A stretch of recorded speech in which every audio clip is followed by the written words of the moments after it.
అంటే మీరు ఈ 2 దశాబ్దాలుగా చూస్తున్నారు డెవలప్మెంట్స్ ఏ రకంగా ఉంటున్నాయని చెప్పేసి. ఇప్పుడు మనం ఆర్టిఫిషియల్ ఇంటెలిజెన్స్ భారీ ఎత్తున డెవలప్ జరుగుతుంది, బిగ్ డేటా ఉంది, రోబోటిక్ అనేవి వస్తున్నాయి.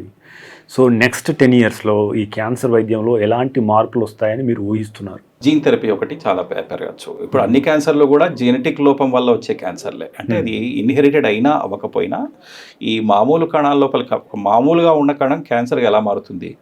సో మామూలుగా ఉన్న కణం క్యాన్సర్గా మారాలంటే దాని లోపల జన్యులు ఏవైతే ఉన్నాయో ఆ జీన్స్ అనేవి మ్యూటేట్ అవ్వడం వల్ల అది క్యాన్సర్ కణంగా మారుతుంది. So ultimately all cancer is genetic disease. Only 10% are inherited, the other 90% are not inherited. అంటే వంశపారంపర్య 90% క్యాన్సర్లు ఓవరాల్ వంశపారంపర్యంగా రావు. 10 నుంచి 15% క్యాన్సర్లు ఓవరాల్ వంశపారంపర్యంగా సంక్రమించవచ్చు. కానీ ఏమైనా కానీ ఆ జీన్ మ్యూటేషన్స్ వల్లే వస్తాయి క్యాన్సర్ కణాలు అనేవి. సో ఆ జీన్ లెవెల్లోకి వెళ్ళి ఇప్పుడు ఈ క్రిస్పర్ టెక్నాలజీ తోటి, ఇప్పుడు ఈ మనకున్న కొత్త టెక్నాలజీస్ తోటి క్యాన్సర్ కణాల్లో అసలు జీన్నే మనం మార్చి ఆ జీన్ని మళ్ళీ రిపేర్ చేయగలిగిన టెక్నాలజీలు ఇప్పుడు మనకు ఉన్నాయి. అది బహుశా ఈ ఫ్యూచర్ లోపల బాగా డెవలప్ అవుతుంది. అంటే ఇది ఏంజెలినా జోలీ బ్రెస్ట్ను తొలగించుకున్నది బికాస్ ఆఫ్ ఈ జీన్?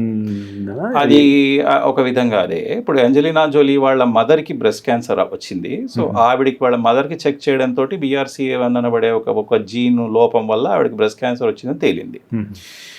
అయితే ఏంజెలినా జోలీని చెక్ చేస్తే ఆవిడ కూడా అదే లోపం, ఆ జీన్ లోపం ఉంది. ఆవిడ క్యాన్సర్ లేదు ఏంజెలినా జోలీకి, కానీ ఆ జీన్ లోపం ఉంది. సో ఆ జీన్ లోపం ఉంది కాబట్టి బ్రెస్ట్ క్యాన్సర్ రిస్క్ వచ్చేవారు, ఓవేరియన్ క్యాన్సర్ వచ్చే రిస్క్ చాలా హై కాబట్టి ఏంజెలినా జోలీ ముందస్తుగానే నేను తొలగించుకుంటానన్న డెసిషన్ తీసుకుంది. మీరు తీసుకునే అదే మందులు, అదే నాణ్యమైన మందులు, కానీ సగం ధరకే. అవును, మెడ్ ప్లస్ బ్రాండ్స్ పై 50 to 80% తగ్గింపు.